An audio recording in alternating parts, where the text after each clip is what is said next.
মানে মাসে কতদিন বললেন পটল তুলেন? 4-5 দিন তুলি। 4-5 দিন, মানে 4 দিন কল্পনা করলেও প্রায় 20,000 টাকা প্লাস টাকা ইনকাম হচ্ছে একটা পটলের ভি থেকে। BD village farming YouTube channel এবং ফেসবুক পেজ আপনাদের স্বাগতম। দেশ ও দেশের বাইরে থেকে যারা আমাদের ভিডিওটি দেখছেন তাদের আন্তরিক শুভেচ্ছা অভিনন্দন। আজকে চলে এসেছি বেড়া গ্রামে। এই বেড়া গ্রামটি রাজশাহী জেলা দুর্গাপুর থানার অন্তর্গত একটি গ্রাম।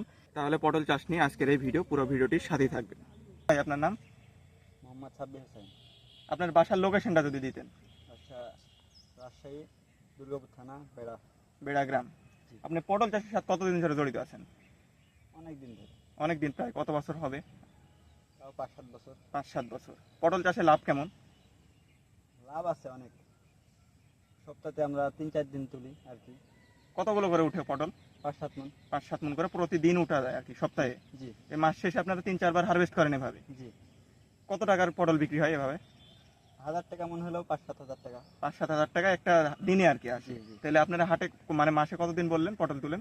4-5 দিন তুলি। 4-5 দিন, মানে 4 দিন কল্পনা করলেও প্রায় 20,000 টাকা প্লাস টাকা ইনকাম হচ্ছে একটা পটলের ভি থেকে।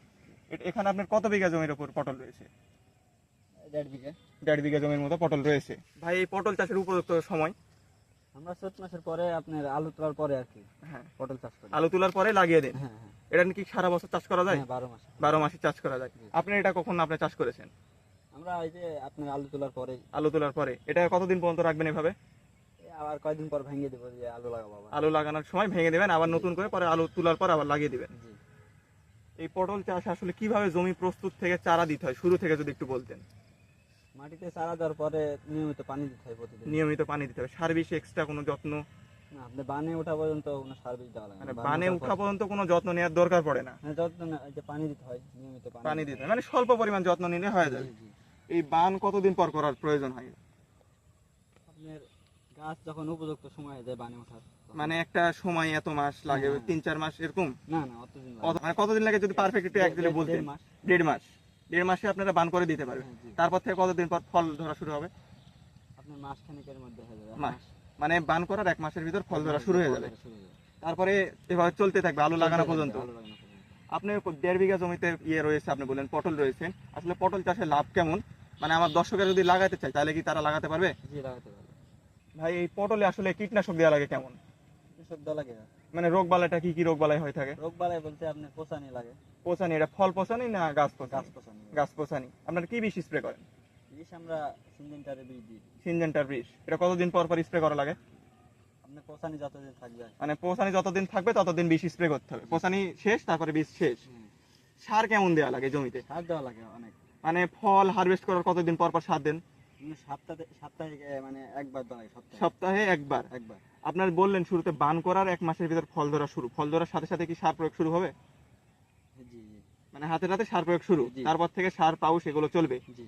তবে সবাই বলে আসলে রাসায়নিক সারের থেকে নাকি দেশীয় সার, যেটা আমাদের গোবর সার পাউস বলা হয়, এটা কেমন উপযোগী? শক্তিশালী অনেক। অনেক শক্তিশালী। এটা দিলে কি ফসল টসল সব ভালো হয়? হ্যাঁ, ভালো হয়। ভালো হয়। ভাই এই পটলে সেচ ব্যবস্থাটা কেমন? কতদিন পর পর সেচ দিতে হয়? সেচ ব্যবস্থা বলতে বর্ষাকালে তো সেচ দেওয়া লাগে না। বর্ষার সময় সেচ দেওয়ার প্রয়োজন হয় না। খরার সময়? খরার সময় সেচ দিতে হয়। মানে এক কথা জমি ফাঁকা, মানে সাদা করা যাবে না। জি জি জি। মানে টান খাওয়ানো যাবে না না, ফসলে। না, টান না। খাওয়ালে ক্ষতি হয়ে যাবে। জি, ক্ষতি হয়ে কি যাবে। ক্ষতি হতে পারে সেক্ষেত্রে? সেক্ষেত্রে গাছের ক্ষতি হয়ে যাবে। মানে আপনার ফল গাছ কম আসবে আর কি, ফুল জ্বালা নষ্ট হয়ে যাবে, এরকম হতে পারে। নষ্ট হয়ে যাবে। আচ্ছা, ধন্যবাদ। চলেন আপনার ভিটা একটু আমরা জমিটা দেখবো ঘুরে। ঠিক আছে। এই যে পটল দেখেন। এই পটলটা কতদিন পর হারভেস্ট করবেন আপনি? আর 5-7 দিন। 5-7 দিন। আপনি 1.5 বিঘা জমি থেকে কত মন পটল উঠবে?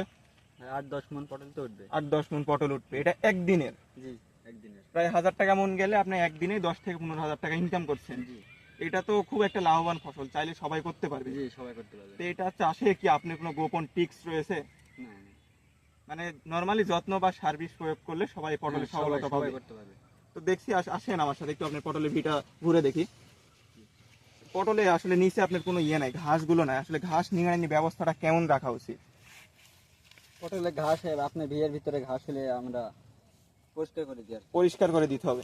জি। নরমালি এক কথা ঘাস রাখা যাবে না। ঘাস রাখলে কি পটলের ক্ষতি হবে? হ্যাঁ, জি, ক্ষতি হবে। কেমন ক্ষতি হতে পারে? পটলে আপনার শক্তি কমে যাবে। শক্তি কমে যাবে, এই কারণে ঘাস পরিষ্কার রাখতে হবে। শক্তি খেয়ে যাবে। ঘাস পরিষ্কার করতে আপনার কেমন খরচ পড়ে 1.5 বিঘা জমিতে? কয়টা লেবার লেয়ার প্রয়োজন হয়? 5-6টা তো লাগে।